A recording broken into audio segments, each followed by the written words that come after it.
Hello, this is Matt on the Moon Lambo channel. Ripple transfers 39.5 million XRP. Who are the recipients though? Chris Larsen and CoinbasePro. Well, how about that? Now, this is interesting for a couple of reasons I'll be sharing with you. CoinbasePro. I've got something to say about that. As well as this piece. Now, just look at the headline. Vitalik Buterin, he's one of the creators of Ethereum. Vitalik Buterin reveals what Ethereum Foundation did with Ethereum, Ether, when it dumped at all-time high. Now, everybody listening, you're already aware that Ripple gets endless crap for quote-unquote dumping on everybody in the XRP community, all the XRP holders, right? Because they're dumping, right? Okay. Have you ever noticed that nobody else really gets near as much flack for the quote-unquote dumping? And mind you, it's just a small percentage of Ripple's holdings that they sell, and they're only selling to strategic partners right now. So it's a bogus claim, and I hope I don't feel like I need to debunk that, the nonsense claim in this video again. I'm kind of tired of doing it, but it's bunk. It's complete bunk here. So I want to use this to point something out, and I also dug something up for you from early 2019 that is the perfect tandem story for this. You are going to love it. It's comments from Brad Garlinghouse, basically arguing on stage with Joseph Lubin with the Ethereum Foundation about dumping. It's pure gold. You're going to love it here. So, go ahead and just sit back and relax. Why don't you go ahead and pour yourself a glass of Cabastier, maybe grab yourself a fish sandwich, just relax, let Moon Lambo take care of the rest. Before we go any further, though, if you would please delicately tap that like button, I would appreciate it. And also, go ahead and subscribe to the Moon Lambo channel. Don't cost nothing, son. Take my free content, damn it. All right, let's dive in. So, 39.5 million to Chris Larsen, who, of course, is a co-founder of Ripple, and also CoinbasePro. Well, XRPL Monitor has tweeted that over the past 24 hours, the blockchain decacorn Ripple has moved 39.5 million XRP, and part of it was sent to the wallet of its former CEO, Chris Larsen. Meanwhile, the Ripple's co-founder, Jed McCaleb, who left in 2013, is cashing out another XRP lump. I'm going to try to not focus on that as much. I covered it just the other day. It's endlessly in the news for some reason. They just keep reporting on the same story over and over and over again. And every time I feel like I want to debunk it, it's garbage. And it really is garbage. I did like this, though. Do you guys remember like half a year ago, I don't know how long it's been, where this media outlet, they had their headlines, the stupidest freaking headline, that Ripple was selling X amount of XRP juicy lumps. Do any of you remember that? And I was just cracking up over this. Well, they brought it back finally.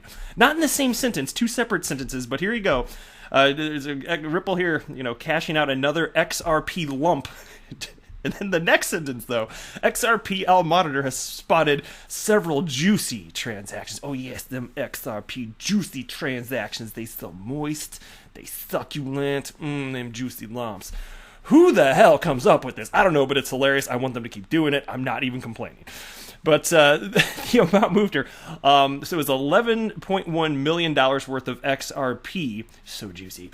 The third most popular digital coin that strives to become a global bridge currency.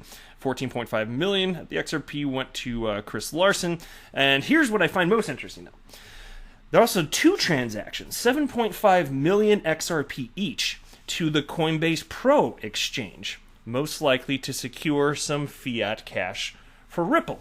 Well, so why is this interesting to me? Well, in the most recent Ripple quarterly markets report on XRP markets, they cited that they are only currently selling XRP, and it's a very small amount, but they're only selling to strategic partners. Is CoinbasePro now a strategic partner? What's going on there? Because they're not selling to anyone else. Unless, since that report, it's also possible they could have changed their selling patterns for any number of reasons they've yet to announce. Maybe we wouldn't even know until the next quarterly XRP markets report.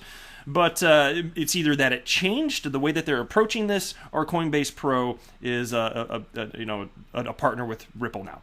Maybe for on-demand liquidity. And I'm not, by the way, I'm not saying that that is the case. It's probably, frankly, more likely that for some reason they're changing their selling pattern, but it's got to be one or the other. If there's a third option, maybe it hasn't occurred to me. If you've thought of something else that it could be that I haven't thought of, please drop in the comments below, because it is fun to think through this. I just off the top of my head, those are the two potential outcomes that have occurred to me.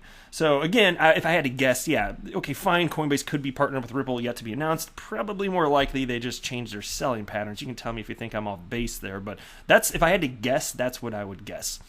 I do want to say this. I'm not going to talk about the Jed McCaleb stuff in this video, other than to say, because I've been wanting to comment on this, his wallet is called Taco Stand, and I also think that is hilarious. Taco Stand. Send XRP to my taco stand, son, with some extra guacamole and sour cream. All right, so Vitalik Buterin reveals what Ethereum Foundation did with Ether dumped at all-time high. How about this? Actually, I kind of feel like, should I do this one first, or should I share with you the story that happened from early January? What would be the better segue here? You know what? We're going to start with this one. We're going to do this one first. So this is a video clip. You guys can actually go check this out if you want. I just did some Google searching and I came across this in XRP chat, and thankfully somebody transcribed this, because I really don't like to play videos in my videos. Mostly because I always worry about getting some sort of copyright strike. I know that, okay, so you have the right to use it in little clips and then make new content around. I totally get it. But if somebody makes a claim, they make a claim, and I'm just trying to avoid that even potentially happening. So it's super rare for me to do that, because I just don't need the grief. I can create my own damn content. Like, I have so much fun talking about this stuff and research and everything. I really don't need to show stuff. But if you guys do want to look it up, you can just type this headline here into Google and it will pop up. But so check this out. So Van Hassen on XRP chat on January 23rd, 2019 transcribed this, and this is super duper interesting. So it's Brad Garlinghouse on stage with Joseph Lubin at what is it? It's Consensus? Yeah, Consensus here.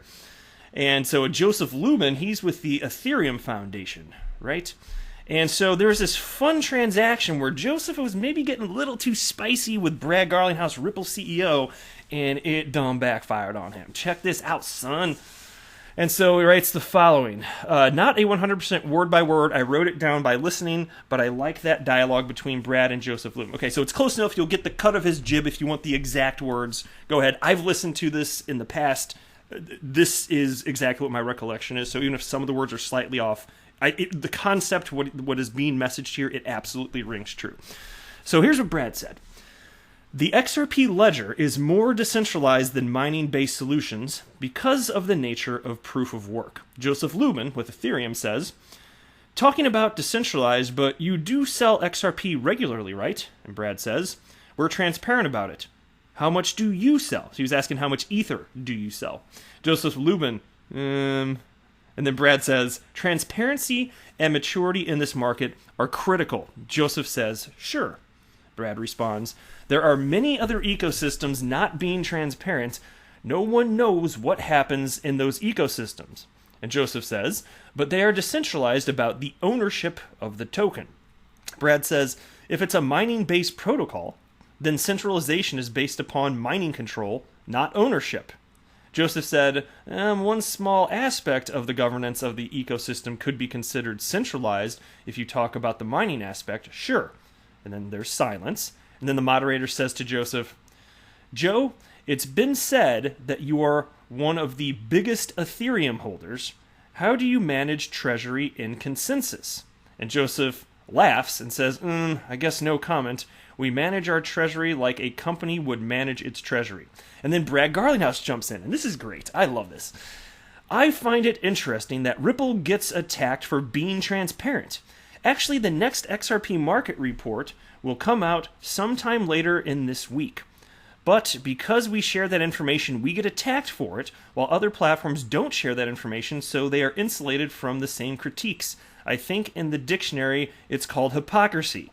I'm not 100% sure, but it's close. And Joseph says, we are a private company. Brad jumps in. Ripple is a private company too. Bam! Oh my god, I love this. I love this so much. I remember watching this right after it was originally posted, over a year and a half ago, and I was like, this is freaking pure gold. Brad killed it, and absolutely, he did a great job defending the position and pointing out the non sequitur logic used by Joseph Lubin. Makes no damn sense. So now we have this. A little bit more transparency, but and this is the first I've ever seen on this. Maybe there's been other announcements about what they've sold, and maybe they've been additionally transparent, and it hasn't caught my attention. Fine, fair enough, maybe. But look at what they did, and how come the Bitcoin maxi trolls are not picking on them in some sort of notable fashion? Ripple sells barely anything, and the trolls are all over it. They come out from under their bridge where they charge people Bitcoin to cross, which, by the way, takes days when there's network congestion. They come out from under the bridge and like, Ripple sell XRP. And they get all riled up like that. That's exactly what they freaking sound like. So, Vitalik Buterin, thank you for your transparency. Let's jump in here now. In a series of revealing tweets, 26-year-old Ethereum co-founder Vitalik Buterin offered more clarity as to what the Ethereum Foundation, the non-profit organization behind the second largest blockchain, did with the money it cashed out at the top of the previous bull run. The Russian-Canadian programmer claims that those funds were used to support the developer community and issue grants. How about that? So they dumped at the all-time high, or very close to it. They dumped on the bag holders of Ether. How about that? And look, I don't even actually have some sort of fundamental problem. If you know, okay, so I have a little problem with the lack, maybe a lot of problem. I need to think about how I'd want to word that, but I have a problem with the lack of transparency from blockchain companies like the Ethereum Foundation that have not been sufficiently transparent. But you should know that they've probably got a ton of Ether, even if you don't know how much.